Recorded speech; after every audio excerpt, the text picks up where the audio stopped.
please welcome the incredible Amy Landino. Renee, thank you for having me. It's such a pleasure. I'm so pumped. I just got to see you in real life in Kelowna. I know.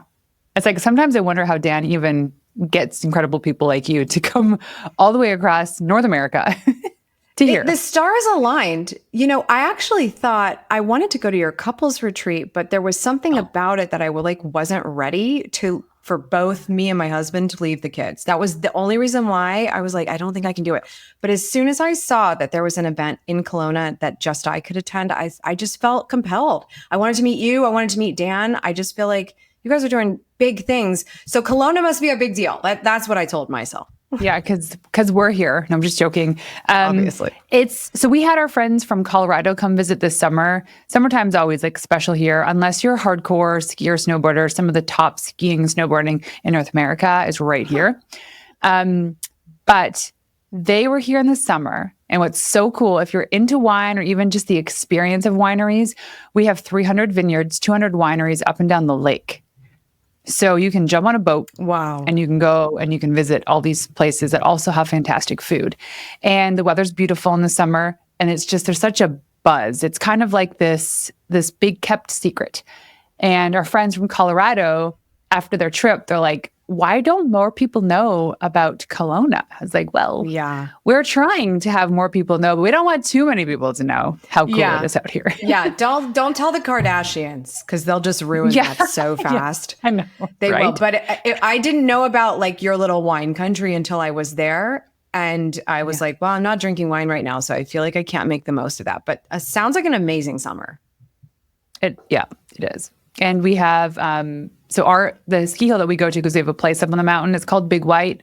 It actually opens today, and it's one of the earliest days it's opened. Wow. And I'm going up right after our recording. Fun. I know. By myself for 3 days. Wow. Yeah. You get to do that when your kids are older. How old are your kids? Yeah. 2.5 and 7 months. So I need a minute until I think I can take off for some Big White. You are in the thick of it. And I understand that need to not want to leave your kids. I was in the same place. It's like they're still little. They can't communicate with you exactly what they need or feel. It's just a lot. Like you get into this, when you become a parent, as you know, like suddenly you're just, everything is so much bigger, like every decision. And to the point where just flying to visit my family, I'm visiting my family right now. Before coming to Kelowna, I wanted to drop my kids off here. But in order to do that, like to sign up to go to this event, I want everyone to know that I had to fly with 2 children, 2 and under, for the first time by myself. And I was like, I really want to go to Kelowna, so I have to do this. I can fly to Saudi Arabia. I can fly to the Philippines. I can go anywhere. I can do hard things. Amy, you can fly with 2 kids for an hour and a half. It's fine. It's just, everything just feels so much bigger when you have kids. So this whole idea of like both of us going somewhere without them is like, it throws me. That and it's like not in your backyard too. Always a long way to go. But the littler these humans are, the more crap they need. Oh, and you got 2 arms. Like, we should have been born with like 4 or 5 arms. I know. Seriously, women especially, like the number of things I could have done better before this call. If I had 4 arms, I'm telling you, it would have gone much more swimmingly. You could have had just so you know, and changed the diaper. Yeah, I literally thought Sienna is my second born, and I signed up for a speaking engagement for July. She was born in April. Like, oh, there should be no problem whatsoever. I'm happy to do it. You know, me, 7 months pregnant, agreeing to do this, whatever. And the day comes, I'm here, I'm dropping the kids off. I'm going to go to Vegas to speak. I'll be right back, 24 hours, 48 hours. And Sienna stops taking a bottle. She won't take it. So the only way she can eat is with me. And so I'm like, oh my gosh, oh my gosh, oh my gosh, oh my gosh. All right, we're going to Vegas. Let's go. And I packed her up and she went. And at that age, it's like kind of easy breezy, but it's also like, I don't know why I thought that was a good idea in the first place. I'm going to go make good on my, responsibility. But you got to do what you got to do in these cases. And it was like, don't make excuses. Take the kid to Vegas. You're all set. But they need a lot right now. Kids, so the day that I met you here at the studio, Dan really wanted the boys and our dog to come to like do this thing. We got on stage. It was cool. But I misread the text from our house manager, and I thought she said, "Can you bring them home at 5:30?" In my mind, it was, "I will be dropping them off at 5:30." Not the same thing. So I'm in my studio working, and all of a sudden I can hear Noah's voice, my youngest. And I don't know if this has ever happened to you, but I could physically feel my entire body change. And I dipped into mom mode. And suddenly I couldn't remember what I was working on, what I was doing. It was like my default was to go out and check on him, make sure they had snacks, make sure they had everything they needed. Meanwhile, there's a whole office full of people that can manage them because they're 10 and 11 years old, or 11 and 12. But I was like, I can't get away from the fact that my body naturally changed to be on high alert for their needs. Yeah. So to bring a newborn you're all of a sudden, if they're in your radar, and all of a sudden you're like, if they are in my radar, I am fully and most importantly in charge over everyone else. I am the CEO of them. So even when they're totally taken care of, like, you can't help but get out of your, get in your own way, especially when you have great people helping to take care of them. You're still like, I should probably go make sure I put my hands on that project and make sure it's right. And that project is the kids. I know that feeling. It's not happened to me very often because I've been around them so much, but it's like those moments happen and I'm like, oh my gosh, my kid is here. Like, and it's like a magnet. It doesn't even matter what I'm doing. Like, I feel compelled to move so I'm in my in their little direction. cubby in the corner. They didn't even know I was here. And they would not have come to check on me because they were so preoccupied with other things. Yeah. And I was like, I could hide, but I was like, I can't do this. I feel so guilty. So all this, the magnet was too strong for your own good. I know, it was totally but that mom mode, whether or not you try to control it, still happens. Oh my God. And it guides you and also controls you. That's okay. It's crazy. Yeah. So you have an incredible group coaching program. I'm sure you have a lot of mamas in there. Oh, I do. Yeah. It's so crazy though, because I've been in business for a very long time. I've been doing this since 2000. I started on the internet in 2007. I started taking it very seriously in 2009, 2010. And so I've been doing this a long time. I have only been a mother since 2022. Then, got pregnant in 2021. So it's just wild because you don't make this like conscious decision to just be like, by the way, everybody, my branding now includes being a mother. When you're a personal brand, everything about you is a layer as to how you contribute.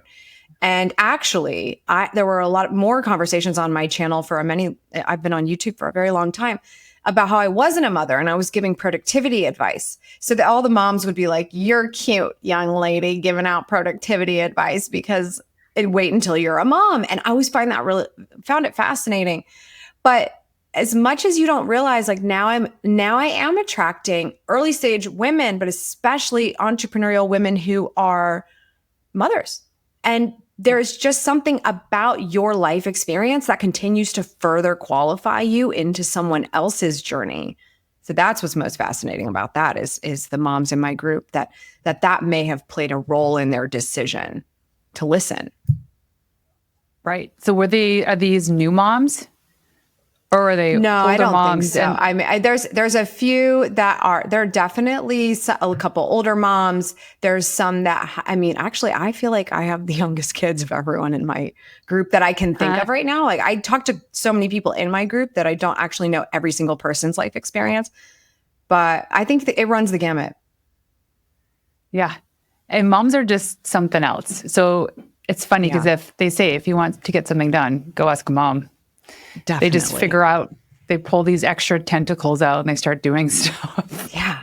Do you know what's crazy? Because I feel like that's also sometimes to our detriment in a business capacity. Oh yeah. 100%. Not to bring up your husband like a million times, but he has been really so refreshing in terms of the type of advice that he shares.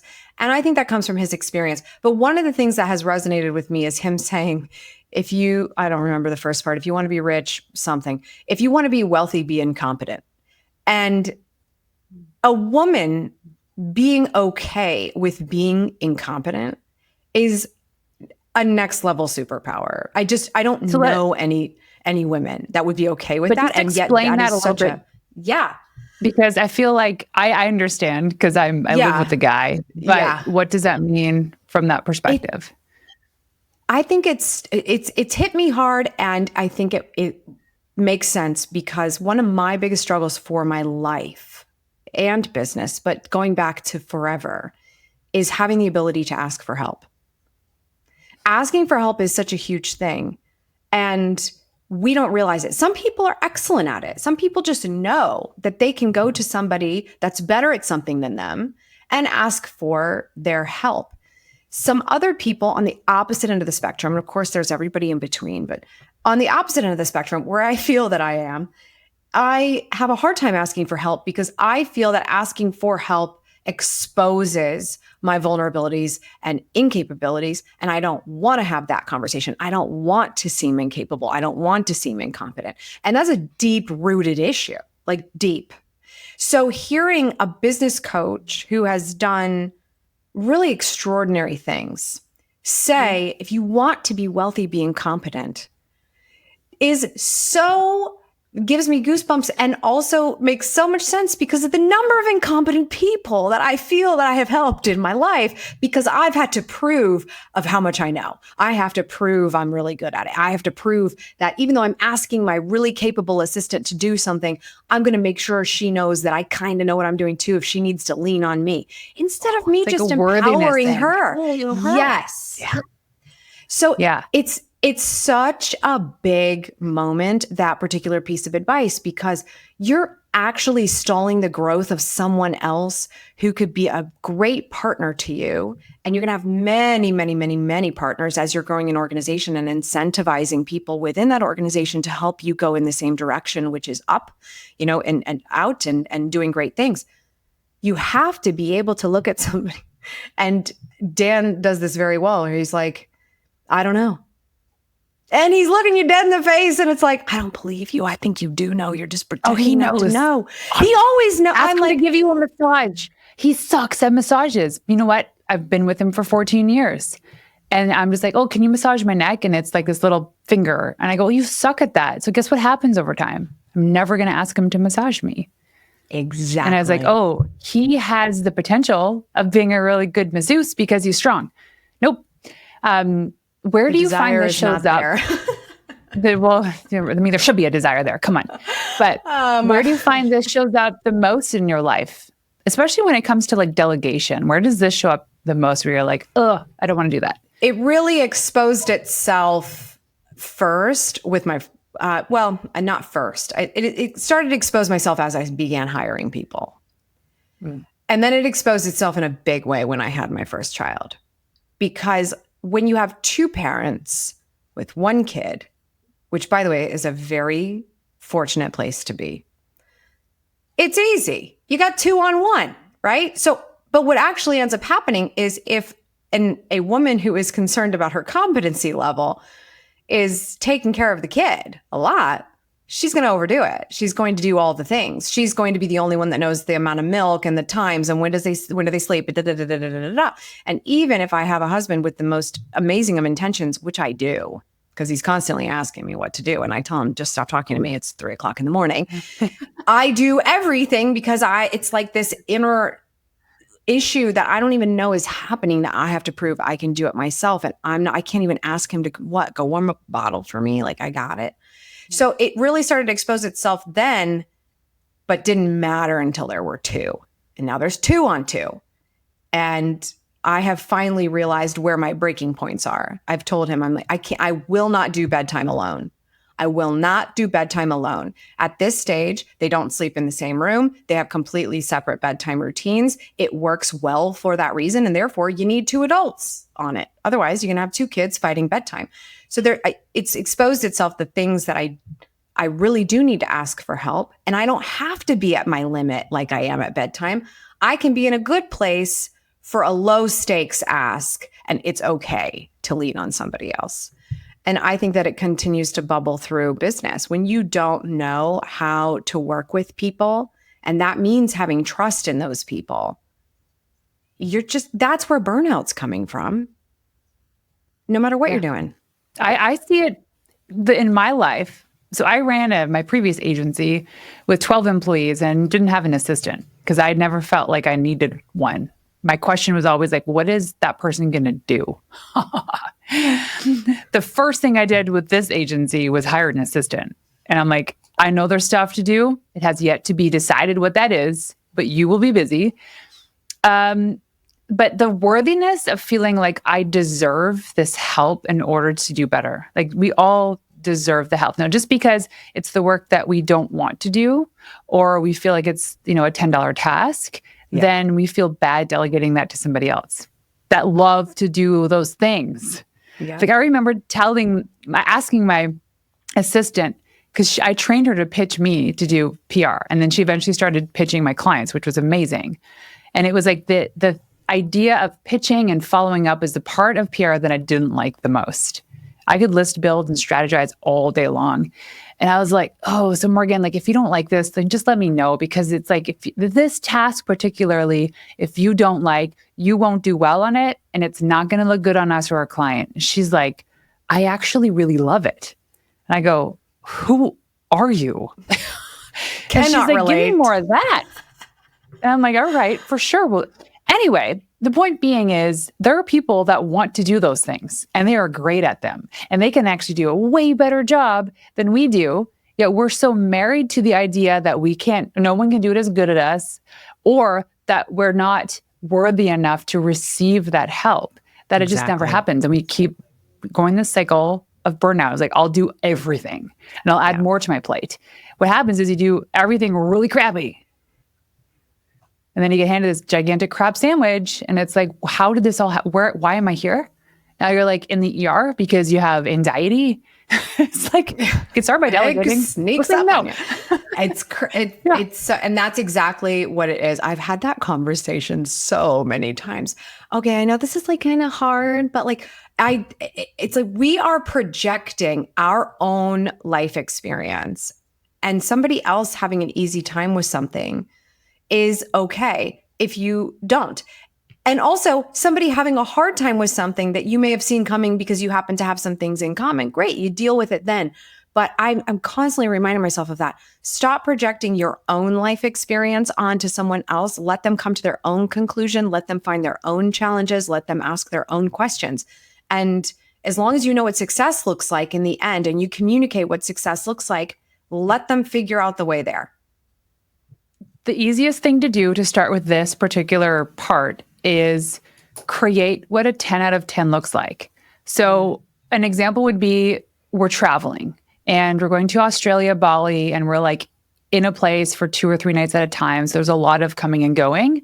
And so Dan's assistant's like showing me all these Airbnbs. And I said, listen, I trust your decision. Here's the 10 out of 10 filter. And I just gave her the checklist. And I go, these are non-negotiables. These you can move around, but it depends. And she's like, awesome. And then she did the work. She presented us the places to stay, and they are way beyond what I expected. They are gorgeous. And I was like, give the 10 out of 10. Like, what do you want the outcome to be? It's as simple as that. And don't be ridiculous. It's like, don't ask for the Taj Mahal. We're going to backpack across Australia. That ain't going to happen. Right. I love that. I think that's such a great way to sum it up, because it's like, oh, I can imagine what a 10 out of 10 is. And I don't care about finding my way all the way there. The kicker is that like, when I reflect on moments where I'm doing the thing, I'll just take care of it. I'll just find it. And then I forget my own criteria. And it's like, oh, I booked it for the wrong date. Like, and it's like, you just let somebody else who's completely objective handle it. Seriously. I remember one time I was booking a overnight trip to Toronto. This was back when we lived on the East Coast because I had to go to a meeting or something. And I rarely book my own travel. There's a reason why. So I'm proud of myself for booking this trip. And then I send Dan the itinerary so he knows when I'm coming and going, because our kids were so young at that time. And he's like, is there something you're not telling me? It's like, no, I told you I was going to Toronto. He's like, before a month? I had booked my return flight a month later. Like, how do I do that? I was like, and you go, Renee, never. Yes, for a month. Oh, you don't like that? We can change it. I could have done that. I'd be like, please out. I need a break. It is, but it's interesting because it's easy to do this, to make a list of all the things you absolutely hate doing in business that is necessary. And then you go to your assistant, which I hope everybody who's listening to this, who's growing a business, has somebody who's supporting them and say, can you do these things? 9 times out of 10, they'll say, absolutely.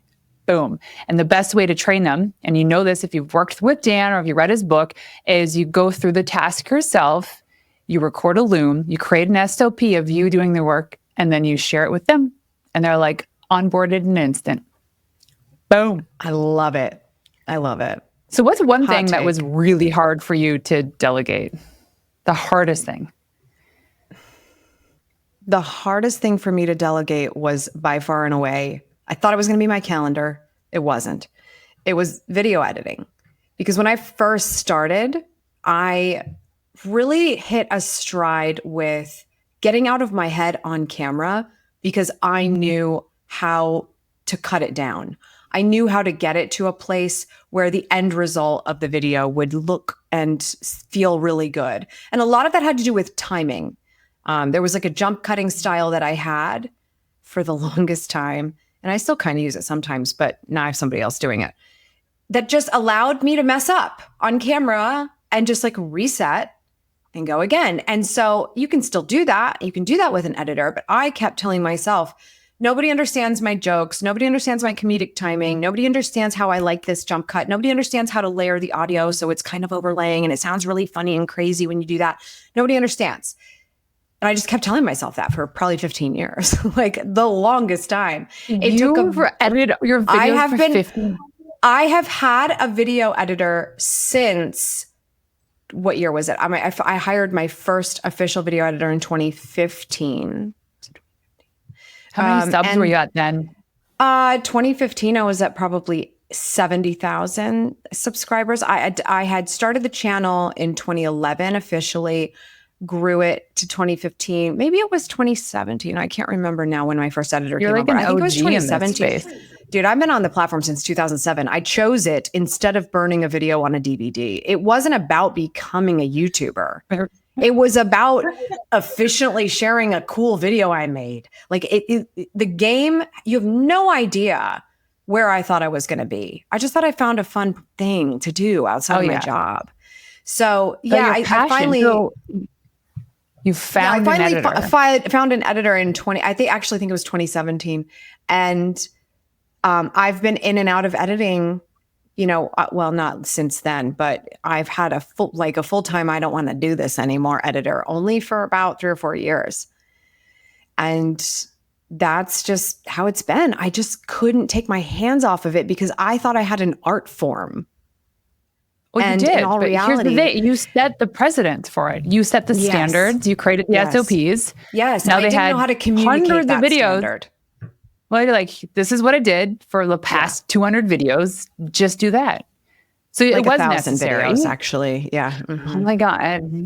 There's literally 1,200, I think, on the channel today because I posted a video 3 days a week for 3 years straight. Didn't miss a beat. Tuesday, Wednesday, Thursday. Savvy Tuesday, Sexy Wednesday, Social Thursday. The formula was there. The formula was there. Okay, it's funny because I remember years ago, Dan asked his community in the early days of like elite entrepreneur, show me your first YouTube video. And we're talking like people who had a pretty big following. Yeah. And they shared it in the community. They were terrible. They're terrible. And like, as your first of everything should be. It should be. And I wanted to show it to him. He brought it up at the VIP dinner because he was showing people his first video. I was like, please, my first video is going to beat your first video because it was only on that channel. My first video was 2011. Talk about my first video before that. Forget it. But the cool thing, I don't think people understand how much joy it brings me when somebody goes, oh my gosh, I just watched your first videos and I feel so much better now seeing where you started and where you are now. And I'm like, I bet you are happy because that is a hot mess. I was in a bedroom. There's a bed in the back. I'm literally on a high street. I have to stop every time a bus goes by, which was a lot. I actually ended up on the board for that bus company later on, and we took the buses off that street. But anyway, Oh my God, it that's was hilarious. just like You don't a move, hot you make the mess. buses move. I remember It's a recording hot some mess. of my first episodes, and like this is so cliched, but literally in a closet with a blanket over because I didn't have any of the fancy equipment. I didn't have that stuff. And I was like, this is going to work. It's got to, because I got to keep going. So I launched the show. I edited the first 12 episodes by myself, like did not have the technology to do this, did everything manual. And then after that, I was like, I need to find somebody. This is ridiculous how much time this takes, because I don't have the system set up. Yeah. And I found somebody, Joel, he's been my editor for like 4.5 years now. And what's worse is if you would have stuck with it, you would have gotten better. You would have been crafting this skill set. And you wouldn't have wanted to give it up. The thing is, you go, I'm the only one who knows how to do it. I would have probably thrown in the towel way sooner.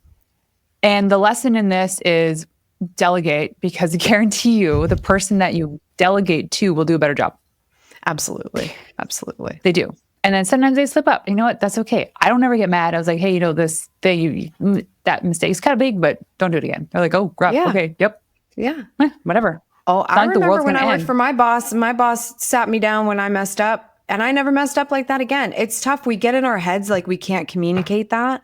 We have to take responsibility for what we don't communicate well, but then we grow from it. And I always say to my team, we're not doing brain surgery. Let's just try to do the best we can. So if you mess up, we have some room, and I'm going to teach you how to not mess up in the future. And you don't have to be all broken up about it, because you're not going to lose your job over it.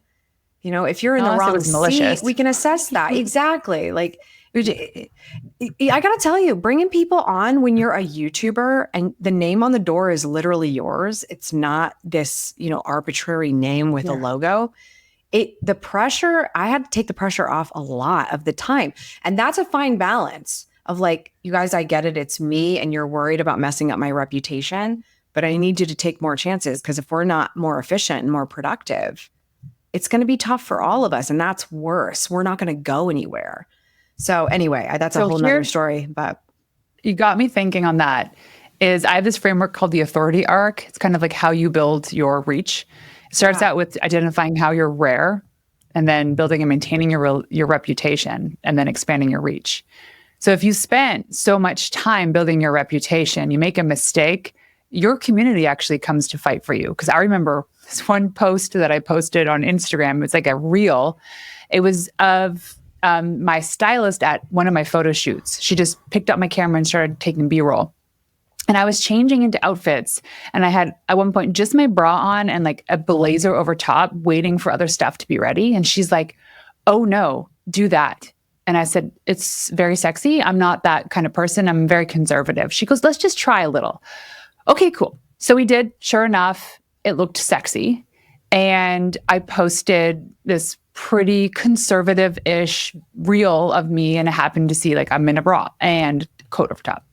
And it just talked about like confidence and vulnerability and how I was uncomfortable in that moment, but I still put it out there because I'd spent so much time nurturing my community, building relationships.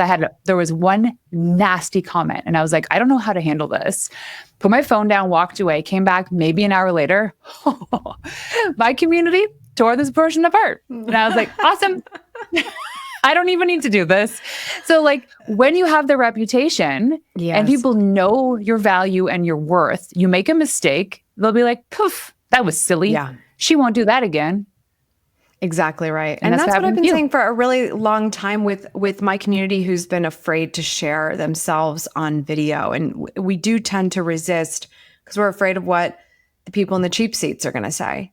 But I've communicated that exact thing. It's amazing when you have built such a strong relationship with your community. And as long as you continue to show up in integrity every day, those moments where you just get a little bit vulnerable and share how you're feeling about it, some people are going to project onto you that like whatever you said is wildly inappropriate because of what they understand. And that's fine. That's their life experience. That's how they feel. And they're going to be a keyboard warrior and take it out on you because they don't have anything else better to do. And I'm not even hating on that person because they're just so frustrated in their life that they have the time to rip somebody apart in a comment. Like, that's fine. That's where you are in your journey right now. I'm not judging you for that. But what I know is that I'm not a different person every single day. I don't flip flop. I don't go from conservative to not conservative. I just do who I am every day, how I'm feeling. And the people who are supposed to be in my community are going to love it. And if they don't, they graduate and they move on. And we are all at peace with that. And it's amazing when they step in and stand up for you. Yeah. How often have you had somebody in your life that was like, you were all up in their community, you loved what they were saying, you were learning from them constantly, and then you were just like, all of a sudden you didn't really, it's not that you don't need them, you just had like trust in yourself that they had instilled in you over such a period of time that you don't really need them anymore. And then maybe you're not even like watching their videos anymore. You've graduated. I encourage people to graduate all the time because if you don't graduate, you're not growing. And I think real world practicality, like what you're doing in the day-to-day is school. So please graduate. I love that, which also goes with the notion of the people who stop themselves from launching or growing thinking, this has already been done a million times. Why would somebody buy from me? It's kind of like a business coach. Yes. Right? There's a lot of business coaches out there. It's not like you're the only option and they can only work with you forever because you have a target demographic that you work with, just like Dan does, just like I used to do business coaching. And there's a very small slice of the entire earth of female entrepreneurs that I wanted to work with. Right. So we stop ourselves from actually doing the thing because we think, oh, it's just another event, or it's just another business coach, or it's just another coffee brand. No, we need that innovation. We need something different and unique because we drink multiple types of coffee. We hire multiple types of coaches and therapists and whatever it is, different pens, right? We need it. We need it because it also makes the competitors sweat because then they got to step up too. There's a new competitor in town. Look at this person doing her thing. And it just stops a lot of people from actually pursuing greatness. I love that you said that because I also think it's funny. We don't realize when we're the ones crafting the business idea that this is a season for us and it's a season for the customer too. And that they may need exactly where we are in this moment. So the people who are working with me right now are paid off by the fact that I can share my current experience over the last 15 to 17 years that I've been doing internet stuff and where I am in my education and what I've tried in my business and what has worked and what hasn't. That's a season. I still have room to grow. And so my client who will come in 10 years is going to get a completely different experience from me. So all that to be saying, why would you not launch the current iteration of who you are right now and how you can serve? Because it might be exactly what somebody else needs. And it is okay if it is not the thing forever because you still have to grow. They still have to grow.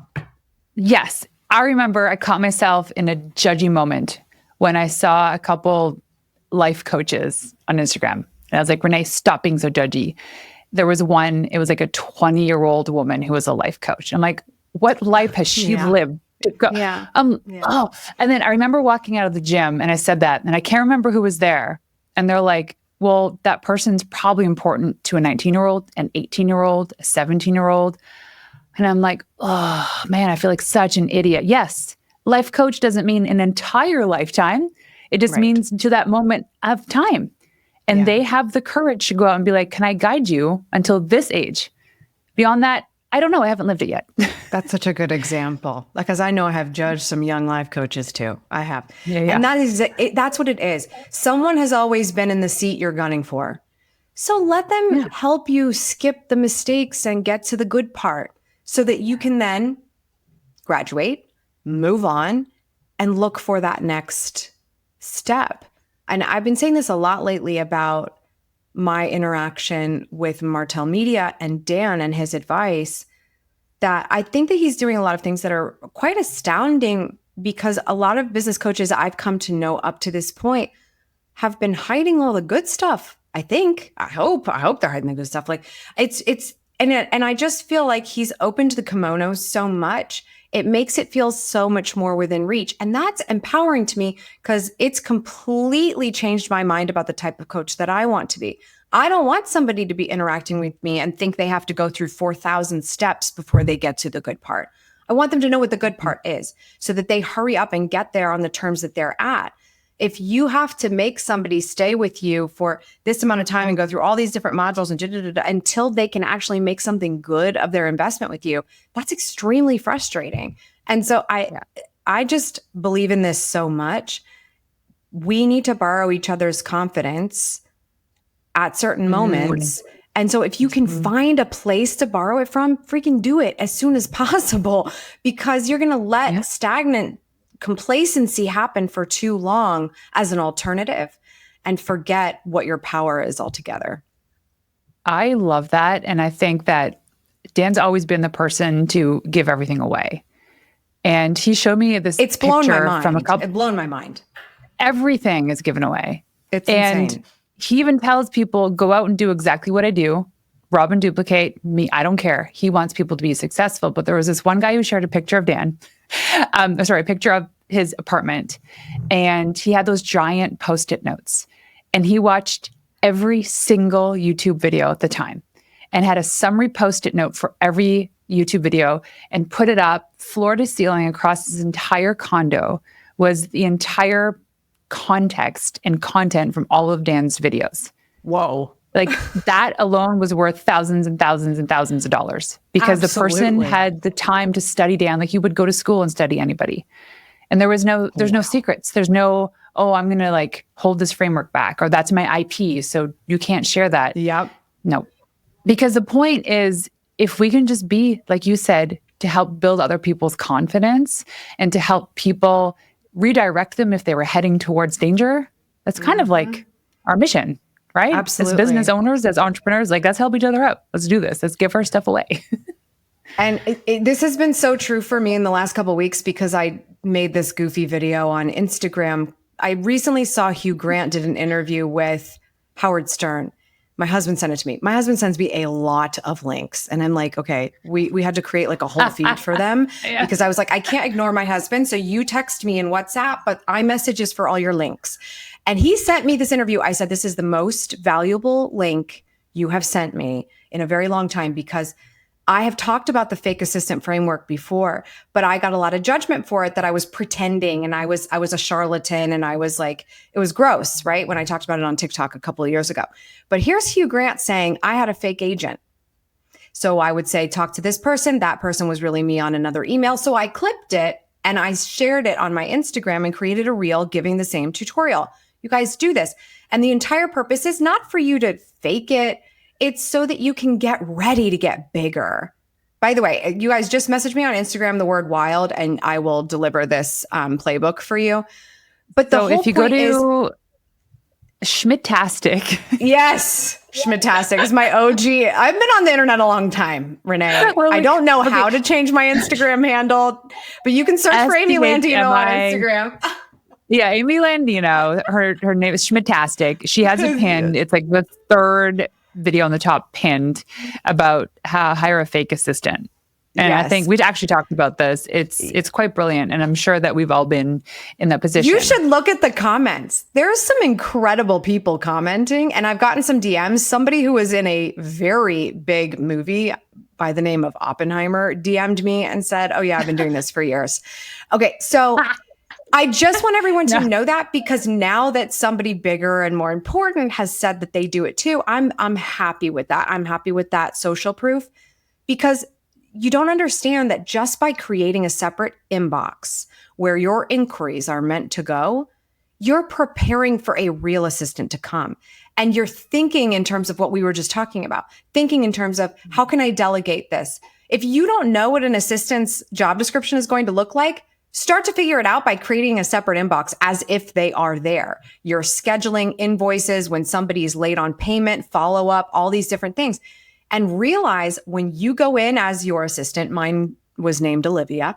When you go in Olivia mode and you're doing your admin and replying to everything, sending invoices, following up, You can illustrate perfectly in black and white copy what success looks like for your assistant when it's time for them to come in.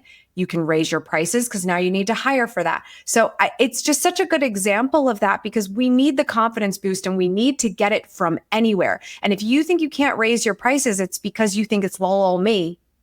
But it shouldn't be lol you. We need to start asking for help and getting people on our team. But we don't get into that headspace until we realize, oh, wait, this is a full-time job and I've been doing it on top of everything else.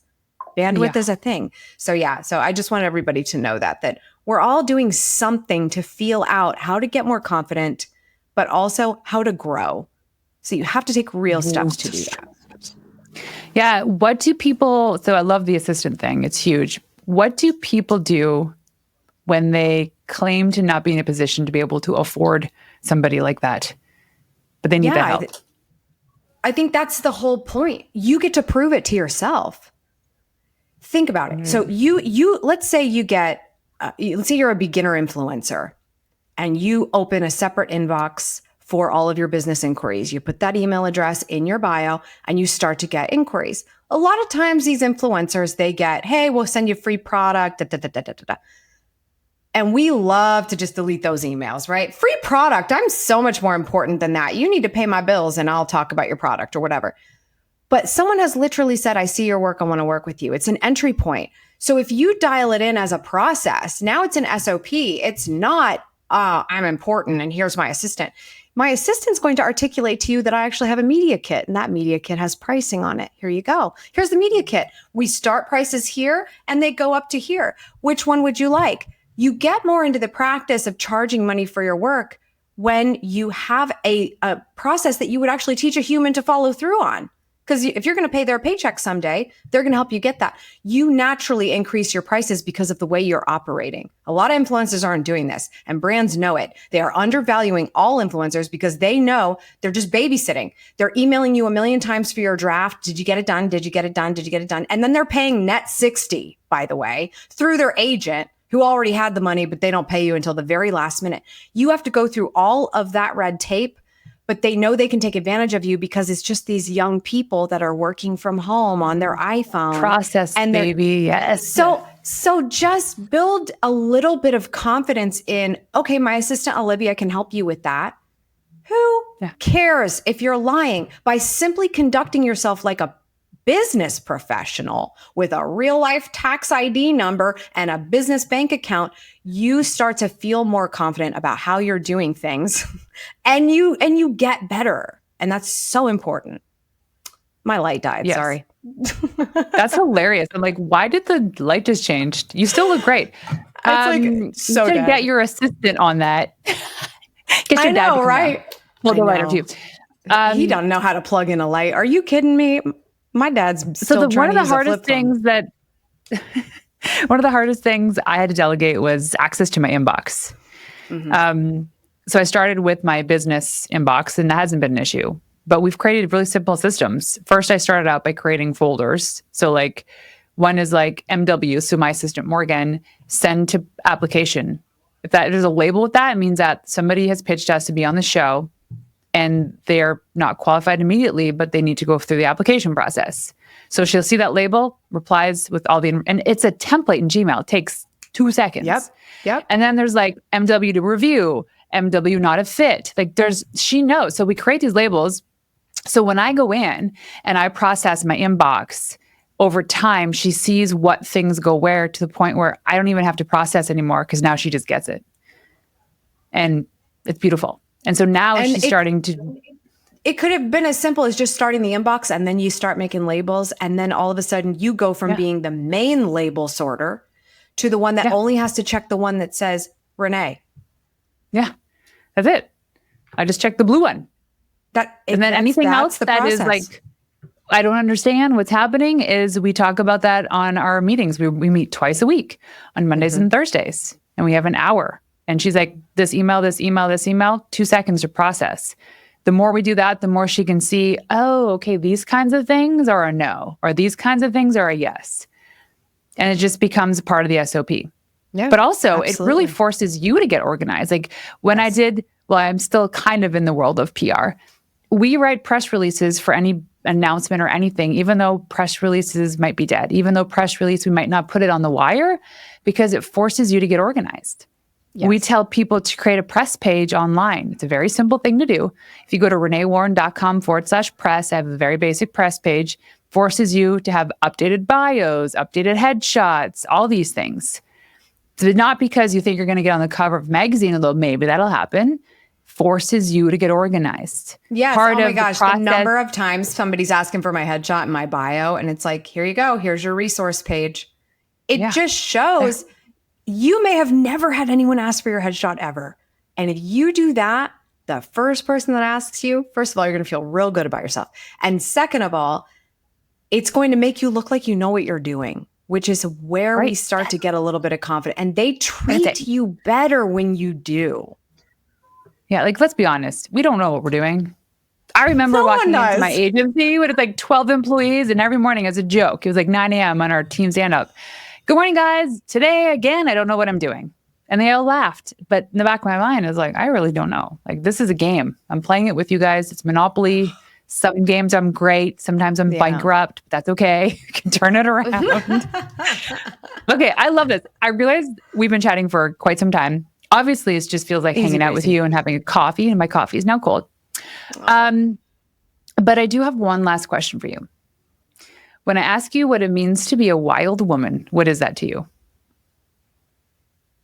To stop thinking you need to follow every rule and start making your own. Yes. That's a big one for me. I've been a very literal, braggadocious rule follower. And it wasn't until I started breaking them that I realized, oh, right. I got this.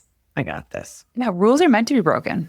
I never if we can just live with that filter, like expectations, especially for women in society. It's like, no, all of these beliefs, this patriarchy, these rules are meant to be broken today, right now. Let's go. Yeah, I love it. Wild. Okay. So if people want to go online to find you, where can they go? I like Instagram a lot. But a lot of people like my YouTube channel. So I start with Instagram, Amy Landino or @Schmatastic. Like I said, just DM me the word wild so I know where you came from, and I'll get you that free Fig Assistant playbook. But also, you'd really enjoy my YouTube channel. There's a ton of, literally 1,200 videos there you could enjoy. If you want to go all the way back to the beginning, it's youtube.com/AmyTV. I love it. Amy, thank you so much for joining us today. Thank you for having me, Renee. It was awesome.